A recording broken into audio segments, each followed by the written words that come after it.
ప్రభుత్వ ఆదాయం పెంపు మార్గాలపై సీఎం రేవంత్ రెడ్డి సమీక్షించారు. గత ఏడాది ఆదాయం ఆశాజనకంగా లేదని అసంతృప్తి వ్యక్తం చేసిన సీఎం ఆదాయం పెరిగేలా సంస్కరణలు చేపట్టాలని సూచించారు. నెలవారీ లక్ష్యాలు పెట్టుకుని రాబడులు సాధించాలని అధికారులను ఆదేశించారు.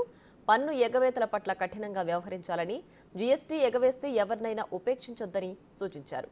జీఎస్టీ రిటర్న్స్లలో అక్రమాలు జరిగేందుకు వీల్లేదన్న తెలంగాణ సీఎం అక్రమ మద్యం, పన్ను ఎగవేత లేకుండా చేయాలన్నారు.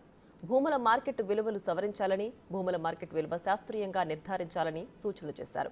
ఇతర రాష్ట్రాల్లోని స్టాంప్ డ్యూటీపై అధ్యయనం చేయాలని, సబ్ రిజిస్ట్రార్ కార్యాలయాల్లో ఉద్యోగుల కొరత లేకుండా చూడాలని ఆదేశించారు. సామాన్యులకు, చిన్న నిర్మాణాలకు ఇసుక కొరత లేకుండా చూడాలని, ఇసుక అక్రమ రవాణా, లీకేజీలు అరికట్టాలని సీఎం రేవంత్ రెడ్డి అధికారులకు ఆదేశాలు జారీ చేశారు.